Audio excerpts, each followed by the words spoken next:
Es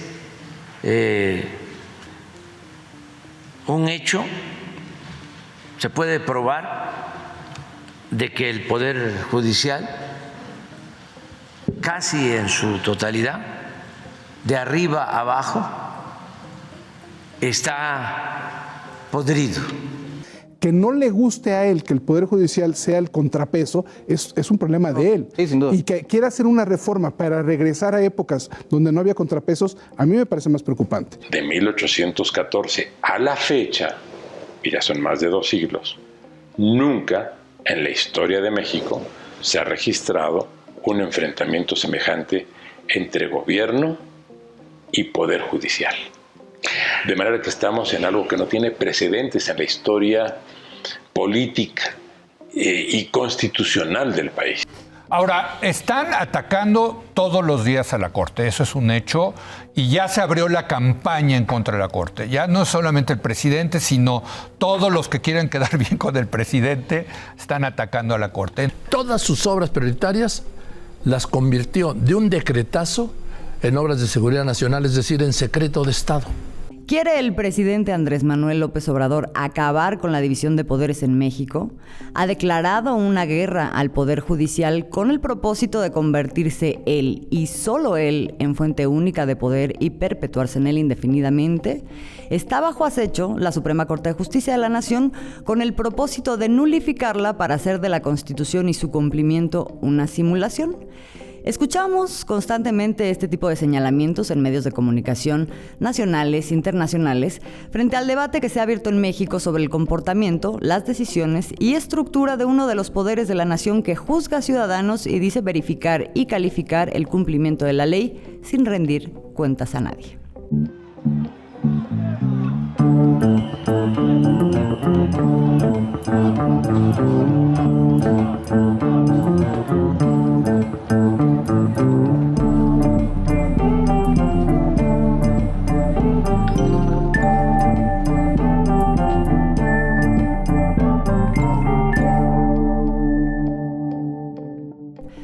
Bienvenidos a un episodio más de En Re. Somos Alina Duarte, Oscar Camacho y Azul Alzaga. Hoy en México el Poder Judicial está en el debate público porque pareciera que es el último bastión de ciertos grupos de la derecha con el que buscan obstruir que las principales obras y acciones del gobierno de la denominada Cuarta Transformación puedan llevarse a cabo. Es evidente que mientras por un lado existe un proyecto político que cuenta con el respaldo de 2/3 partes de la población, por otro existen grupos minoritarios que no logran permear en la población mexicana después del descalabro electoral de 2018 al haber quedado en condición de minoría parlamentaria. Hoy, algunos de esos grupos que han mostrado que se encuentran en franca frustración por su incapacidad de bloquear las acciones e iniciativas de reformas del gobierno de López Obrador, han hecho del amparo y de la promoción de acciones de inconstitucionalidad su estrategia más cotidiana para frenar los proyectos de la Cuarta Transformación. Con esto, decisiones que son facultad del Ejecutivo del Congreso han terminado en manos de jueces y ministros de la Suprema Corte de Justicia, lo que nos lleva a nuestro tema de hoy y planteo aquí la primera pregunta. ¿Ha sido la Corte un ejemplo de autonomía frente a los partidos políticos, los intereses económicos y del propio presidente? Y bueno, la mejor manera de acercarnos al tema pues es la coyuntura y vamos a ver las decisiones, las tendencias en las decisiones que en los últimos años han tomado desde el máximo órgano judicial en el país. Oscar. Sí, yo creo que está muy claro a la luz de las últimas decisiones que hemos visto en el país, que la Suprema Corte de Justicia evidentemente se ha convertido en un gran baluarte de los sectores privilegiados y que la única autonomía que tiene es que está desvinculado del pueblo y de los intereses mayoritarios. Y no es solamente una frase, me parece que hay muchísimos ejemplos y voy a citar solamente algunos para tener muy claro esta situación. Por ejemplo, la Suprema Corte de Justicia, que ya debería llamarse más bien de legalidad, aceptó los amparos que se le presentaron en contra de la ley de la industria eléctrica, con la cual el gobierno del presidente Andrés Manuel López Obrador buscaba recuperar y consolidar la soberanía energética. Buscaba también frenar y acotar a las empresas extranjeras que han venido haciendo un lucro de toda la producción de energía eléctrica. Y todo esto fue evidentemente combatido, pues porque no querían perder sus intereses, ¿no? No querían perjudicarse en lo más mínimo.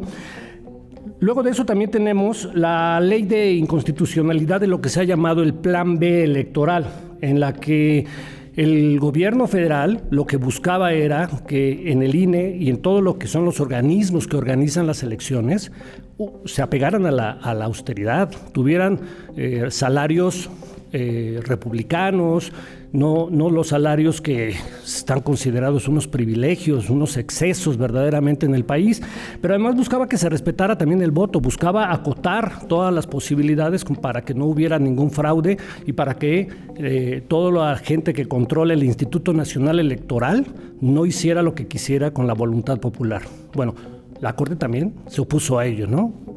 Cualquiera podría decir, bueno, ¿y cómo por qué? Si son reformas que están encaminadas a garantizar la soberanía popular. Luego de eso también no hay que olvidar que con la llegada de la ministra Norma Piña, el papel de sabotaje y alineación de la Corte se ha exacerbado. Esta alineación cada vez es más clara, pero tiene una explicación. Norma Piña es una ministra que a lo largo de su historia está documentado que votó en contra de que se pudiera llevar a cabo distintas propuestas en donde la gente pudiera ser tomada en cuenta. Por ejemplo, una de ellas es que se opuso a la consulta de revocación de mandato. ¿Qué significa la consulta de revocación de mandato? Bueno, el año pasado el presidente López Obrador buscaba que la gente participara para determinar si se establecía o no su continuidad al frente del Ejecutivo Federal en la presidencia de la República. Creo que pues cualquiera diría, bueno, ¿y por qué lo propuso el presidente López Obrador si nunca había sucedido así? O sea, ¿qué mandatario antes del término de su mandato se pone y se somete a la voluntad popular para saber si sigue o no sigue? Bueno, lo hizo el presidente y los ministros dijeron no, se opusieron. Pero se opusieron más que otra cosa porque había grupos que los presionaron y se opusieron porque evidentemente significaba que el resultado, como después terminó por verse, le iba a dar un respaldo al presidente López Obrador para que siguiera. Entonces dijeron no, nada de eso.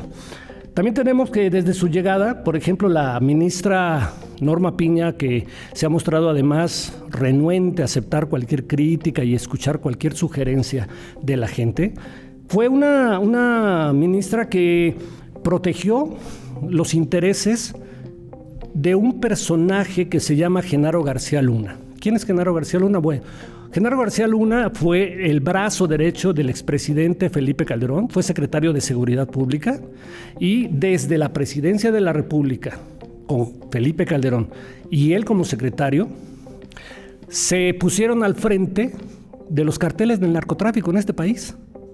Aunque suene a broma, así fue, es increíble, pero así fue. Ellos siempre lo negaron, pero hace 2 meses Genaro García Luna fue sentenciado en una corte de Estados Unidos donde se le comprobó sus vínculos y se llegó a decir que no solo protegía a los carteles mexicanos, sino que él encabezaba el cartel del narcotráfico de ese sexenio. ¿Qué hizo la señora ministra Norma Piña? Bueno, el mismo día en el que en los Estados Unidos se establecía la culpabilidad de Genaro García Luna y quedaba en claro que encabezaba un cártel y que protegía al cartel de Sinaloa encabezado por Joaquín El Chapo Guzmán, ese mismo día un juez que forma parte del Poder Judicial, que encabeza la ministra Norma Piña, decretó liberar las cuentas bancarias de la esposa de Genaro García Luna. Nada más, ¿no? O sea, el dinero que Genaro García Luna le había robado a los mexicanos y que estaba protegido para no ser liberado porque estaba bajo una investigación. Bueno, un juez federal dijo, libérenlo. ¿Y qué hizo la ministra? No dijo nada. No hizo absolutamente nada, ¿no? Creo que son algunos de los ejemplos que nos dejan muy en claro quién está hoy y cómo actúa la Suprema Corte de Justicia de la Nación en México. Bueno, no son los únicos casos. Es más, vayamos a algo que ha indignado a los mexicanos, que es el caso de la matanza de los jóvenes de Ayotzinapa, que ocurrió en el estado de Guerrero, en donde a lo largo de distintos años nos quisieron vender una mentira histórica. Con este gobierno se ha probado que hubo la participación de elementos del ejército, que se ha probado que participaron narcotraficantes de lo que se ha llamado el Cartel de Guerreros Unidos, se ha comprobado que participaron policías municipales. Bueno, La propia Procuraduría, exactamente, ¿no? Que fue encabezada por Tomás Herón en el operativo para hacer creer que lo que ellos querían vender a los mexicanos era verdad, que le llamaron la verdad histórica y que terminó por ser la mentira histórica, ¿no? Bueno, en este caso, un juez del Poder Judicial ha liberado a 60 presuntos responsables, asesinos, narcotraficantes, y ante esto la ministra García Piña guarda silencio. Y no es el único silencio que ha guardado la ministra. Se le ha recriminado que desde que llegó han aumentado la liberación de delincuentes, de narcotraficantes y de todo tipo de gente vinculada al crimen organizado. Y el silencio de la señora ministra Norma Piña solo lo rompe cuando le parece que hay críticas contra ella. Es Norma Piña y son otros ministros, y vemos aquí entonces ya muy claramente unas ciertas relaciones de complicidad desde el Poder Judicial para que queden en impunidad una serie de casos en los que distintas entidades del gobierno también participaron directamente en crímenes de Estado. Pero también hay otras decisiones ahora de la Suprema Corte de Justicia y de otros jueces que tienen que ver con otras cosas y tienen que ver con otro tipo de presiones, en donde ahora se escudan en el argumento de que sus decisiones tienen que ver con una división de poderes, una autonomía del Poder Judicial, pero de pronto esa autonomía parecería se desdibuja frente a otros actores que aparecen en escena, Alina.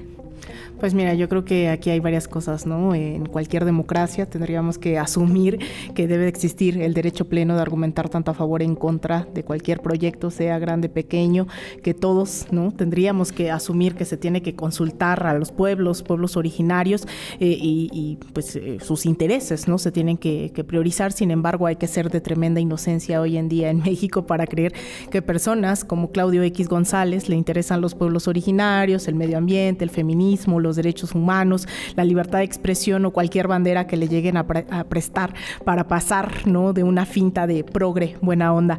Tanto de este lado del Atlántico como del otro, seguramente habremos escuchado ya del aeropuerto Felipe Ángeles, del Tren Maya, del corredor transísmico, que son estas obras emblemáticas de la Cuarta Transformación.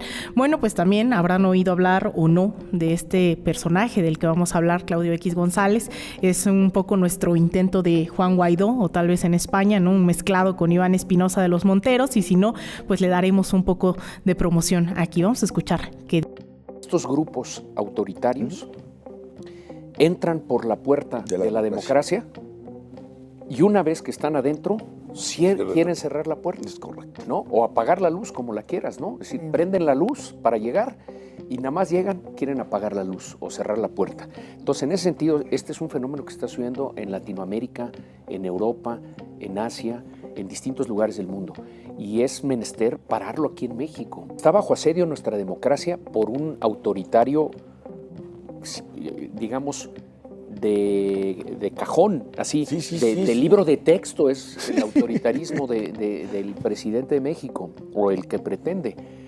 Bueno, ante ese asedio, ante esa amenaza tan tremenda, que crezca la ciudadanía, claro, que se manifieste la ciudadanía, claro, que pierda el miedo la ciudadanía, porque mira, los autoritarios son especialistas en mentir, en distraer, así es, y en atemorizar. Bueno, pues Claudio X González Guajardo no es cualquier empresario, ha fundado varias organizaciones que hoy son evidentemente punta de lanza de algunos sectores de la derecha de las oligarquías en este país, como Mexicanos contra la Corrupción o Sí por México, pero también es fundador y miembro de algo que nos interesa mucho, que es el Consejo Nacional de Litigio Estratégico, que justamente ha llevado a litigio, a juicio, el tramo 5 del Tren Maya, la refinería de Dos Bocas, el decreto presidencial que declaró estas obras emblemáticas como asunto de seguridad nacional, en el cual este último, obviamente, la Suprema Corte de Justicia le dio la razón, ¿no? Vaya coincidencias. Pero no solo eso, también ha litigado contra la estrategia de vacunación, incluso del propio gobierno federal durante la pandemia, también contra la conferencia matutina, la mañanera, para que la comentarista de oposición, muy famosa aquí y en otros lados, Denise Dresser, tuviera derecho de réplica. En este consejo directivo de este Consejo Consultivo de Litigio Estratégico están personas como Luis Azalí Harfuch, vocero de otra de estas organizaciones fundadas por Claudio X González, que sí por México, está el propio Claudio X González, Gustavo de Hoyos Walter, expresidente de la Confederación Patronal de la República Mexicana.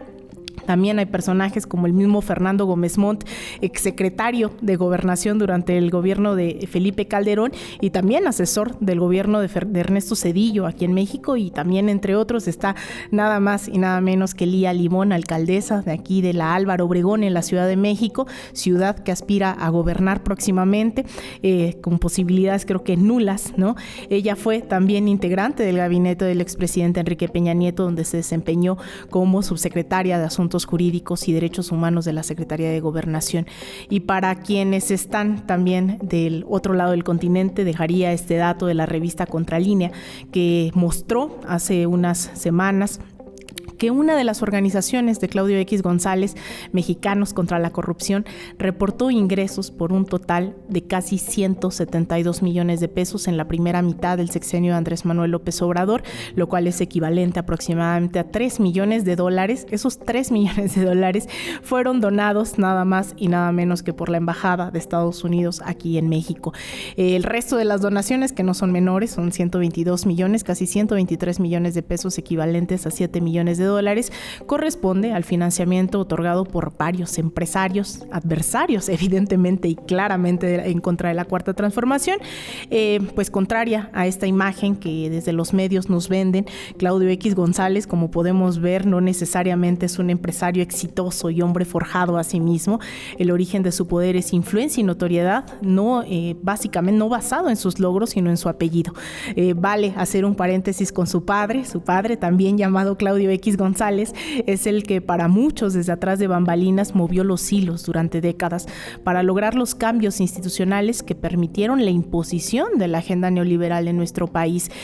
Pues Claudio X, padre, fue consejero de la administración de Televisa, director emérito de General Electric y miembro del consejo de Kimberly-Clark, esta última donadora, ¿no? Casualmente a unas de las organizaciones de Claudio X hijo. Así que bueno, pues el público decidirá si la Corte, fallando a favor de este tipo de organizaciones, es solo coincidencia, es alevosía o realmente tienen una vocación democrática. Yo al menos creo que se trata de que nos merecemos las y los mexicanos un mejor poder judicial. Bueno, pues vamos llegando a ciertas conclusiones. Entonces vemos que hay grupos específicos que pues estaban acostumbrados a poder tener un marco regulatorio, un marco institucional, partidista incluso, que pues favorecía ciertos intereses. Pero este marco ha venido cambiando, el Ejecutivo pues cambió y ya no favorece esos intereses, también el Congreso ya cambió y sin embargo queda una Suprema Corte que parecería que es el último bastión para poder mantener esos intereses. Y aquí quisiera entonces preguntarte, Óscar, ¿cómo es que se ha logrado mantener esta estructura, el Poder Judicial y la Suprema Corte de Justicia como una de las partes más importantes de este poder, como una estructura inamovible? Hay, desde mi punto de vista, dos factores que son muy importantes.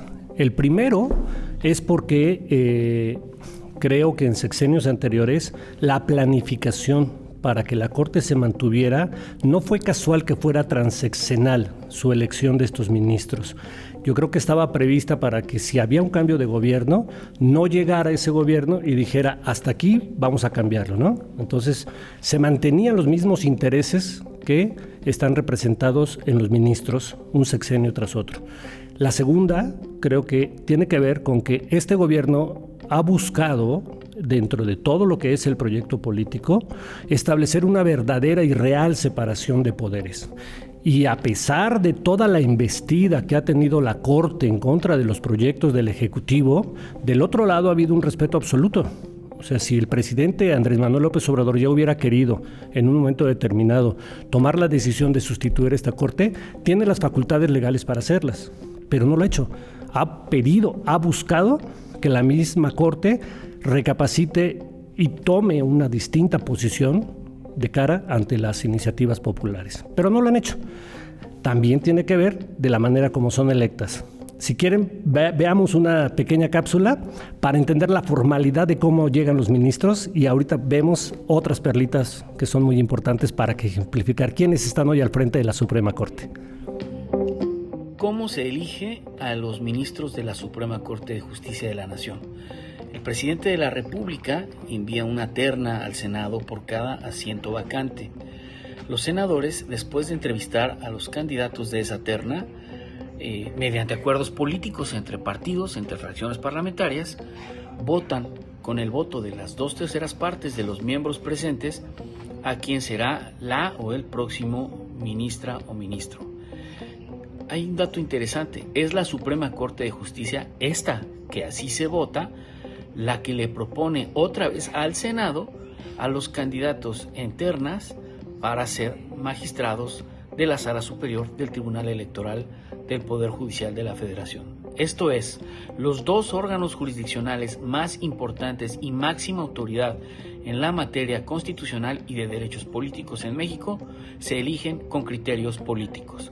Es una falacia entonces que no quieran cambiar el método de votación a voto popular alegando que se va a politizar, cuando no hay nombramientos más politizados justamente que los actuales de ministros y de magistrados. Esto tiene que cambiar y lo vamos a cambiar. Bueno, esta es la formalidad, la otra parte es la realidad. Están soportados en intereses económicos y ellos buscan responder a esos intereses económicos. Pero un ejemplo de la ineptitud con la que muchos de los ministros llegan y que no se apegan a procesos, no se apegaban por lo menos a procesos realmente de capacidad y de compromiso con las leyes y con la justicia sobre todo, lo representa la ministra Piña. Si nos remontamos al 2015, cuando ella compareció en el Senado de la República con una terna para ser examinada y saber si tenía las cualidades, bueno, resultó un fracaso absoluto. Tres perlas de esa comparecencia lo dicen. La primera, donde se le demostró que al frente de un tribunal colegiado, como hay muchos en el país, ella fue la peor evaluada de todos. Tenía un grado de eficiencia alrededor del 40-50% de los casos en los cuales tenía que dictar sentencia. Y cuando le preguntaron por qué usted es tan eficiente, dijo, pues es porque yo me tardo un poquito más en analizar los casos, ¿no? Nunca supo dar ninguna explicación. La segunda, de la terna en la que ella estaba propuesta, ella resultó la peor evaluada, la peor. Y lo que demuestra su espíritu, con lo cual ejerció como jueza y hoy ejerce como ministra de la Suprema Corte, es cuando le preguntaron, oiga, ¿es voz popular? Pues que en el Poder Judicial hay mucha corrupción. Y ella dijo, yo nunca he visto en mi vida la corrupción en el Poder Judicial. Esa es Norma Piña, la que hoy preside la Suprema Corte y la que hoy encabeza los intereses de los grandes oligopolios y los grupos oligarcas de este país. Que de hecho tenemos el sonido, así que vamos a escuchar cómo lo dice Norma Piña. Sí. Hace rato no me preguntó, no me contestó si hay o no corrupción en el Poder Judicial. Se lo pregunté muy concreto, recordando la pregunta que le había hecho a la senadora Pilar. ¿Hay o no corrupción? Y si usted ha percibido o ha visto corrupción, ¿qué es lo que ha hecho para combatirla, evitarla? Y sobre todo la pregunta es, ¿qué debería de proponerse institucionalmente para combatirla? Y finalmente la de si hay o no corrupción en el Poder Judicial Federal.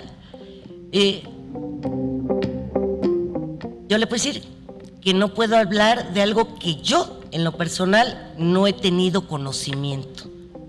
Yo, de corrupción en el Poder Judicial Federal. O sea que me estás diciendo que no hay criterios, nunca ha habido criterios técnicos, meritocráticos, de carrera profesional para elegir a los ministros. Eso es lo que nos estás diciendo, Oscar, que creo que pues ya teníamos varias pistas de eso. Entonces, bueno, aquí hay un evidente cochupo también de partidos que pues se vienen aliando. Una cosa de lo que dijiste de esto de transeccional, pues también hay que ubicar que eso permite que siguientes gobiernos menos no puedan tocar en la impunidad cuando hay una comisión de crímenes, claro, ¿no? Como lo vimos con Ayotzinapa, ahora lo estamos viendo. Exacto. Con Ayotzinapa, ¿no? Sí. Entonces, bueno, pero a pesar de todo eso, pues seguimos escuchando cosas como la que en los últimos días, pues pudimos ver, escuchar y asombrarnos de un ministro de la Suprema Corte de Justicia de la Nación en medio de todo este debate, Alberto Pérez Dayán. Aprovechando el momento para decir, estamos fuertes, estamos convencidos de lo que hacemos. En ese sentido, nada nos va a doblar. Nada nos va a doblar.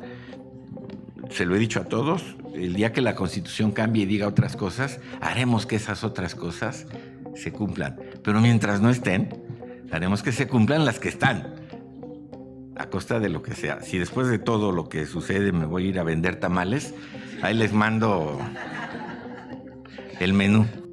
Bueno, pues ahí está el ministro diciendo que si otras fueran las leyes, entonces otra cosa estarían decidiendo, porque ellos lo que defienden es la Constitución. No importa que la Constitución haya sido manipulada, cambiada a lo largo de las últimas décadas y desde la Suprema Corte de Justicia no se haya hecho nada, ni se haya hecho ninguna mención para decir, oigan, aquí estamos violando el espíritu de la Constitución. No importa eso, ni tampoco importa el hecho de que ahorita los ministros de la Suprema Corte de Justicia son claro ejemplo de la flagrante violación a la Constitución con el tema de sus privilegios y sus salarios. No hay que olvidar que existe una ley constitucional que dice que ningún funcionario público puede ganar más que el presidente. ¿Es el caso de los ministros? No. Vamos a ver.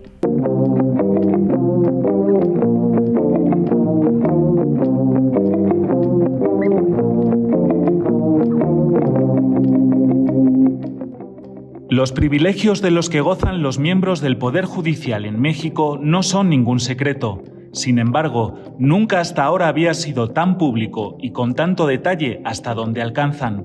Primero el Senado y más tarde el presidente, Andrés Manuel López Obrador, difundieron las prebendas de los ministros de la Suprema Corte de Justicia, quienes reciben un sueldo de 297.403 pesos, alrededor de $17,000 mensuales.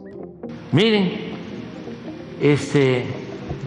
sueldos muy superiores al del presidente de la República, casi 300,000 pesos mensuales, cada ministro.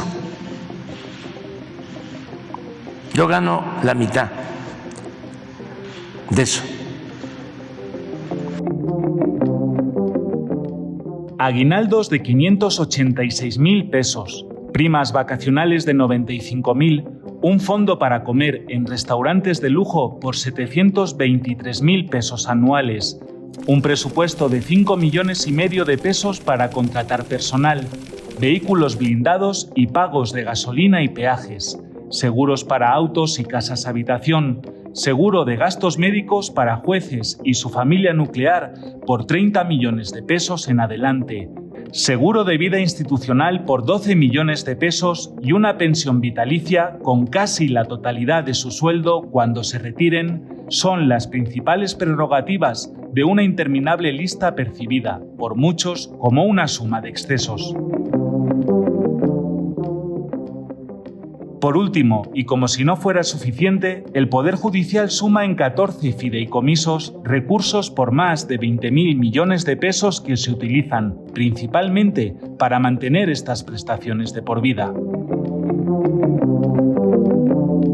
Vamos a presentar una iniciativa para que desaparezcan los fideicomisos del Poder Judicial y esos 20,000 millones de pesos se entreguen a estudiantes de familias pobres. Bueno, pues vamos a ir cerrando con este tema. Creo que ya tenemos varias pistas para entender esta situación. Venimos de un neoliberalismo que tenía capturado al Poder Ejecutivo, al Congreso, el Poder Legislativo y también al Poder Judicial. Ahorita queda el Poder Judicial y es ahí donde entra la propuesta que ha generado todo este debate, la propuesta del presidente López Obrador. Así es, yo creo que es un momento que estamos viviendo, ¿no? Histórico. Hoy en el país no es la primera consulta popular que está proponiendo.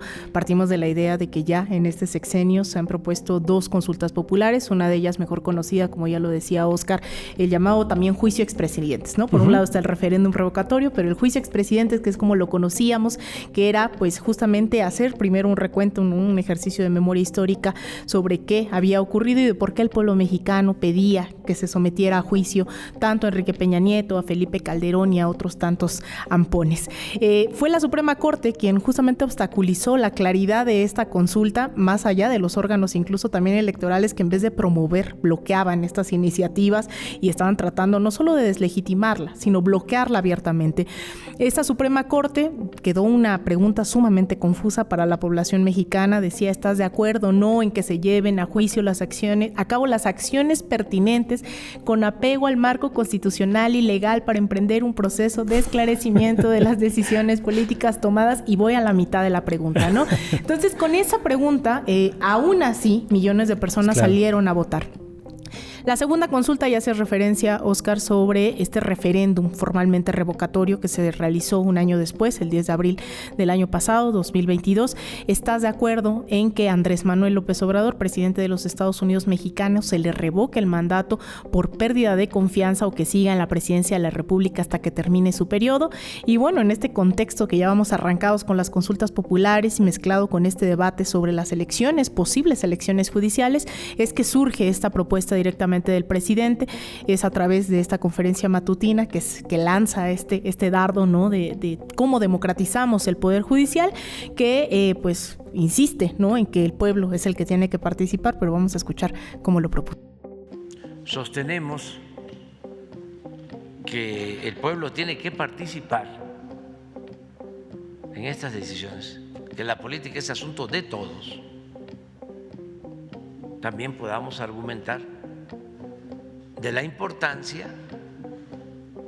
de que los ministros de la Corte, los magistrados, los jueces sean electos, los elija el pueblo, con voto universal, directo, secreto, que no los elija o nombre la élite del poder, sino que sea el pueblo. Y bueno, la propuesta definitivamente está sobre la mesa, Óscar. Azul apela nuevamente al pueblo, el presidente López Obrador, para que se lleve a cabo esta consulta popular. Sin embargo, con o sin el presidente, resulta también que el pueblo está tomando estas decisiones en sus manos y se ha instalado incluso un plantón, además de las múltiples convocatorias a protestas afuera de la Suprema Corte de Justicia por múltiples razones. Han instalado un plantón en donde además están recolectando firmas bajo la noción de que el pueblo es el soberano, es el que decide. Ahora recogen firmas, muchos y muchas de ellas, para destituir a los ministros. Dice, nosotros no los pusimos, ahora sí podemos revocarlos. Así que fuimos a la Suprema Corte de Justicia a preguntarle, primero, por qué están juntando estas firmas que les lleva, ¿no?, a tratar de revocar a las y los ministros que ellos adjudican o les representan, pero también sobre sus opiniones del Poder Judicial. Tenemos una Suprema Corte de Justicia de la Nación que de justicia no tiene nada, es más bien de injusticia. Y creo que ese movimiento que se está haciendo es muy importante y que la gente debiera de tomar conciencia, porque es la primera oportunidad que tenemos, o que es la única oportunidad que hemos tenido de poder reformar esto. Y para todo lo quieren poner el pie al presidente. Y nosotros, ya nos empoderó el presidente. Entonces, si el pueblo lo sostenemos, el pueblo mandamos. Y entonces es la hora que se reforme lo que es la Corte, que es la principal. Si hay una Corte corrupta, no vamos a acabar con la corrupción. Entonces es hacerle al tonto. Hay que tumbar, porque la pirámide se sostiene con los de abajo. Si los de abajo nos movemos, tumbamos la punta. Y esa es la Suprema Corte de Justicia. Es una iniciativa ciudadana, ¿verdad? Todo esto es a nivel del pueblo. Aquí no interviene el gobierno, no intervienen partidos políticos. Todo lo que vayamos a hacer, a nadie le tiene que echar la culpa más que el pueblo. Pero el pueblo ya no está dormido. ¿Qué significa esto? que toda la corrupción que está existiendo y nos está perjudicando, entre estos la Suprema Corte de la Injusticia, ¿sí?, está haciendo cosas atroces, como liberando ustedes saben, liberando delincuentes, descongelando cuentas, que es un erario, es un dinero del pueblo. Y el pueblo ha reaccionado. Por eso se le ha dicho, no provoques al tigre porque no lo vas a poder parar. Y no ha podido, miren todos los señores que han estado firmando. ¿Por qué? Porque quieren que esa gente se vaya. Nadie los eligió. El pueblo no se ha elegido. Recuerden que del pueblo se emana, ¿sí?, del poder. Que por dinero dan todo. Y no piensan en su país, no piensan en su gente, del pueblo nadie piensa. ¿Sí? Entonces, pues, no va a costar trabajo, pero pues por lo menos ya empezamos. ¿Verdad? Es de la Suprema Corte de la Injusticia, porque no hacen justicia buena. Ajá. Entonces para eso queremos sacarlos del pueblo. Estamos hartos de tanta pinche tranza que nos hacen. Entonces queremos sacarlos y el pueblo es el que, nosotros que somos el pueblo, somos los que vamos a sacar a estas personas de corruptos. Bueno, la verdad me da vergüenza de qué cantidad de lana cobran cuando un campesino, la clase que tiene la base de este país, realmente no se lo ganan ni en 20 años lo que se ganan ellos en un mes.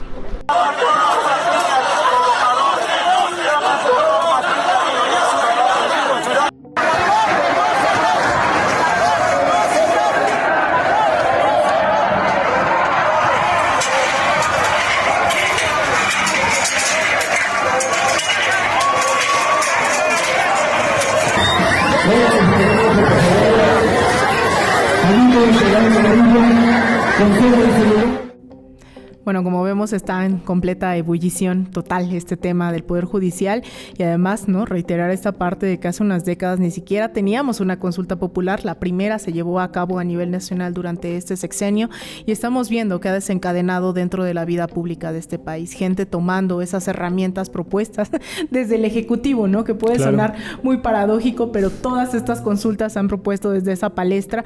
Yo espero y asumo, lo hemos dicho en muchas ocasiones, ¿no?, estas consultas populares debieron ser la norma, más no la excepción, estas herramientas totalmente democráticas que mientras estamos viendo golpes de Estado en Perú o vimos el derrocamiento hace unos años de Evo Morales, quien está exiliado también, se exilió en este país en un primer momento, ahora lo que estamos viendo es el presidente diciendo, pues están aquí estas herramientas, ¿no?, úsenlas, aun cuando se trata incluso de un propio referéndum revocatorio que para sorpresa o no de muchos dijimos, bueno, la oposición va a tomar este referéndum como propio, resulta que no, que dijeron, pues cómo vamos a hacerle el juego al presidente, a pesar de que tenían capacidad de movilizar y demostrar que tenían una fuerza, no se hizo. Entonces, bueno, ahora el siguiente reto es el tema del Poder Judicial, que no es menor, además hay que decirlo y hay que insistir y ligarlo al tema que teníamos hace unas semanas, pues es el hecho de que el Poder Judicial ha sido también ese gran talón de Aquiles de cualquier gobierno progresista en la región, llámese Lula da Silva, Dilma Rousseff, sea el mismo Pedro Castillo.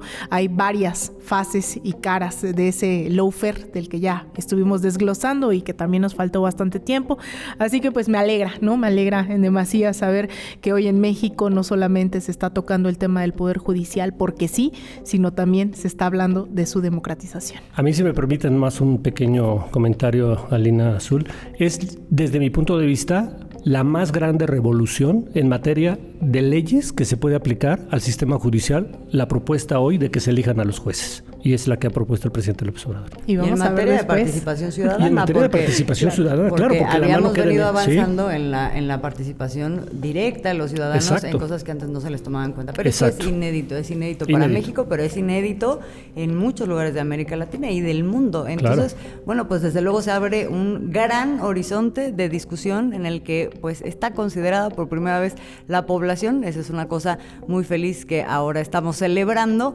y pues podría Podríamos seguir aquí, ya no nos da tiempo porque tenemos muy poquito tiempo, pero sin duda serán temas que volveremos a retomar en otros momentos, porque además los intentos para sabotear esta nueva propuesta, pues ahí están a la orden del día y los vamos a estar comentando. Por lo pronto nos vamos a despedir con esto. Les agradecemos mucho que nos hayan acompañado. Somos Azul Alzaga, Alina Duarte y Oscar Camacho. Este fue un nuevo episodio de En Re, este podcast que es colaboración con De Raíz y Canal Red. Hasta la próxima.